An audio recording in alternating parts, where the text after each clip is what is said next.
Welcome back. According to a new study, Texas is the second most diverse state in America. Researchers looked at areas including households, politics, culture, religion, and economics. Bridget, you got something to say about that in a second.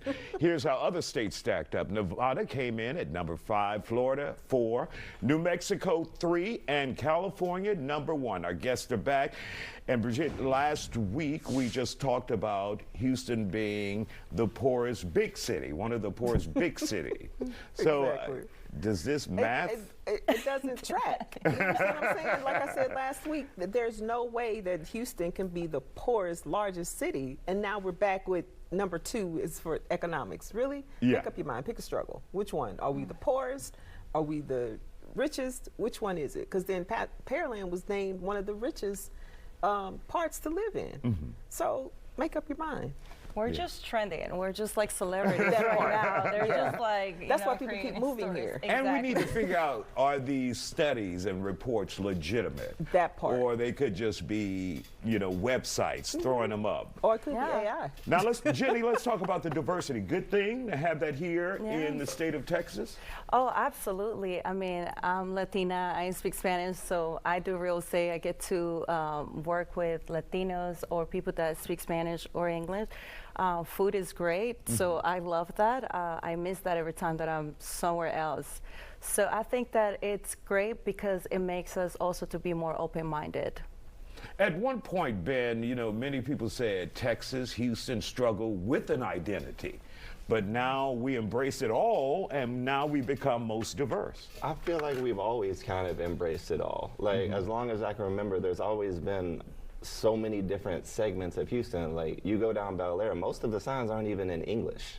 Yeah. Like, you know what I mean? Like, and as to the economic point earlier, I would just say, like, both surveys can be true. Like, if they took the first survey inside the loop and the second survey outside the loop, I could see how they could think, like, we're both poor and rich At the same time. Right. like, but I think that's one of the biggest misconceptions people have about Houston and Texas in general, is that we're a bunch of white people riding horses.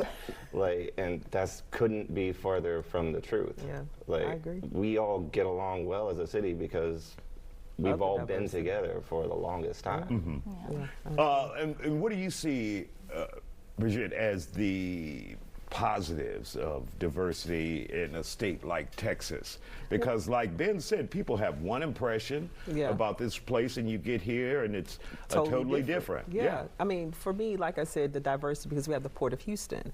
So that makes us diverse in a city, and anyone can live here and make it here if they choose to. So I think it's a very positive thing for Houston from a branding standpoint, that, you know, Houston is the most diverse city. Like I said, we're number 4, slowly creeping up to number 3, because people keep moving here. Yeah. And that's a huge draw. That's a huge People draw. from all over the country are coming to Texas. Go ahead, Ben. I just want to say one more thing. Like, it feels better when you have success in a place where the playing field is leveled for everybody. Because in some cities, it's like, you're only competing against certain small segments of categories. Other people are locked out economically. It's like when people were quarterbacks in the NFL in the 60s before they let black people play. Like, yeah, you technically made it, but you weren't the best. They're just other people couldn't play. But if you're in a city where everybody can get the jobs and everybody can get the money, and you still find success in it, then you know, like, man, I accomplished something, because we're all. Absolutely. You know, I just heard a radio interview, and I can't think of the guy's name, but he was like, the city of Houston, Texas, becoming a mecca for comedians like you guys. People love to come here and perform, and they love the audiences here in Houston. You know, depending, I mean, you can be a black comic, Hispanic comic, Indian comic. You got all audiences here who get your humor. You can find your crowd anywhere, whatever type of person you are here. Like, there's only like 2 types of comics in Austin right now, because that's what all the venues drive for, and that's what they book, and that's what they What see. are those 2 for us who are wondering? Comics that are in the Joe Rogan sphere, the heavy Republican comics, or the comics who are in the very far left sphere, the trans, bisexual, LGBT community wing of Austin. It's pretty much the 2 factions that perform there. not a really booming black scene in Austin.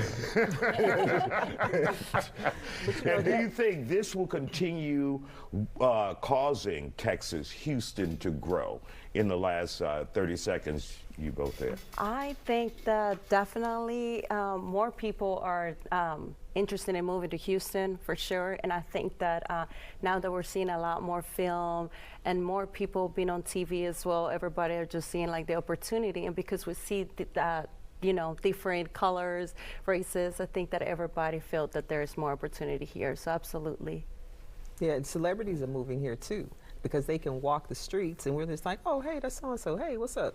We just treat them like regular people. So I think that's a good thing as well. All right, and Ben, you have a show really quick. October 1st, Houston Improv at 7:30. Get your tickets. Our roast battle show's coming back.